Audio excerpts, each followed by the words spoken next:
Our built-in pantry shelves are deep, but very dark, making it hard to find things in them once stored. So we're going to add some lighting in them that'll turn on automatically when the door is opened, and turn off when the door is closed. I ordered the Junwen 20-foot 12-volt LED light strip, and will be using these to illuminate the cabinet. I also purchased the Lit Ever door sensor to use with it that will turn the lights on automatically when the cabinet is opened. The LED lights come with an inline dimmer control dial, AC power adapter, double-sided mounting sticker, some mounting hardware, and instruction manual. It is powered by a barrel-style plug at one end, and the strip consists of 80 uninsulated sections with 3 LEDs each. At the other end are 2 wire stubs.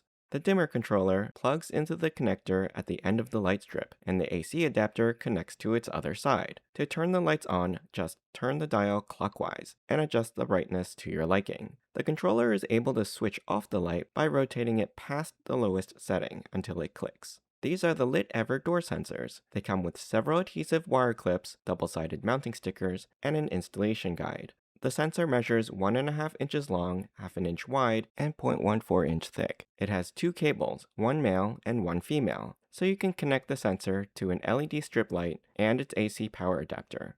The sensor works by turning the power off when an object, like a cabinet door, comes within 1 inch of the front of the sensor. When the sensor is not blocked, the power turns on. This makes it the ideal device to turn on and off interior cabinet lighting when your cabinet door is opened.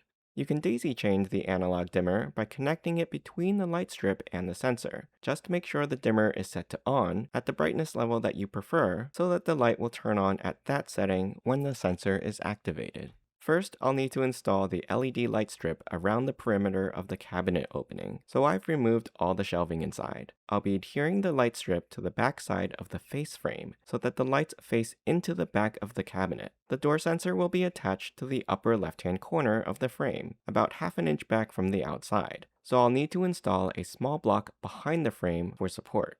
The LED strip sticks firmly to the frame with just the sticker on the back. To prevent self-sticking, peel the backing off and stick down an inch of the strip at a time. If you have more length than needed, the strip can be cut along the dotted lines at each copper junction. Since I want to have one strip on each side of the cabinet and don't want lights in between them, I'll need to join them together using 8mm 2-pin connectors with jump wires in between. The end of the strip will slide into the connector and underneath the metal tabs, then just close the cover to secure in place. On the other end, I'm connecting 2 18-gauge audio cable wires, and I need to make sure that they don't touch and that the cover is closed tightly with pliers to ensure that they won't slip out. Just make sure that you match the positive and negative terminals together in the connectors. Here's what the lights look like when they are on.